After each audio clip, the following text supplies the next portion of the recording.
খবৰ আপোনালোকৰ আশা কৰিছোঁ সকলোৱে যাতে ভালে আছে আৰু আপোনালোকৰ আশীৰ্বাদত ময়ো ভালে আছোঁ। আজি কাম বহুত ওলাই লৈছোঁ আৰু কাপোৰ বহুত জমা হৈ আছিলে। এইকেইদিন বৰষুণ একেৰাহে দিয়ে আছে এসপ্তাহমান, সেইকাৰণে কাপোৰখিনি বহুত জমা হৈ গৈছে। ৰ'দ নাই, কাপোৰখিনি ধুইনো কি হ'ব, সেইকাৰণে জমা কৰি থৈ দিয়া আছিলে। এতিয়া ধুমগৈ, আধা ধুইয়ে লৈছোঁ কাপোৰ। এতিয়া এইখিনিও নিম, এতিয়া কুঁৱাপাৰত নি পেলাই পানী তুলি পেলাই ধুই ল'ম। এতিয়া গৈ আছোঁ কুঁৱাপাৰত, বাল্টিংটো দাঙি লৈ যাম কুঁৱাপাৰত। এই ভাৰী হৈ গৈছে বাল্টিংটো। আৰু এইফালে দেখিছেনে, আধা আধি ধুইয়ে লৈছোঁ কাপোৰ। শুকাব নে ক'ব নোৱাৰোঁ, ৰ'দটো কোমলে আছে, এতিয়াও বেছি কাঢ়াকৈ নাই দিয়া। এতিয়া গৈ আছোঁ কুঁৱাপাৰত। চোতালত গোটেই বৰষুণৰ পানী জমা হৈ আছে, লাহেকৈ গৈ আছোঁ, পিছলো হৈ আছে। পানী উঠাই লৈছোঁ আধা 3 বাল্টিংমান। এতিয়া কাপোৰখিনি লাহে লাহেকৈ ধুম। ইফালে কানিচেৰা জ্বলাই লৈছোঁ। ইমান মহ কুঁৱাপাৰত, কাপোৰ ধুব নোৱাৰি, পানীও উঠাব নোৱাৰি, সেইকাৰণে কানিচেৰা জ্বলাই লৈছোঁ এনেকৈ।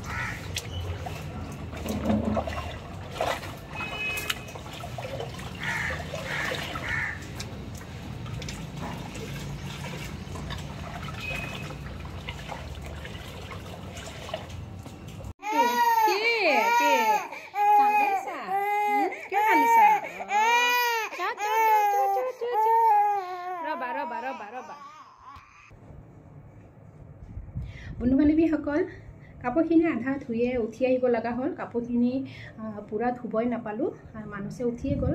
আৰু তাক খুৱাই থৈ গৈছিলোঁ মই। সি শাৰী পালে আৰু ইমান জোৰে কান্দে। সি শাৰী পালে চক খাই উঠে, কিবা সপোন দেখা পায় নেকি ক'ব নোৱাৰোঁ। আৰু সি এতিয়া মোৰ কোলাতে আছে, এয়া দেখিছেনে। আৰু পিছফালে দেখিছেনে, ৰ'দ নাই যিহেতু এনেকৈ কাপোৰখিনি মেলি লৈছিলোঁ ভিতৰতে ৰছী টানি। আৰু এতিয়া অলপ ওলাই দিমগৈ ৰ'দত। আৰু ভিডিঅ'টো মই এইখিনিতে সামৰোঁ। আপোনালোকৰ কেনেকুৱা লাগিলে কমেণ্ট কৰি জনাব। Bye bye.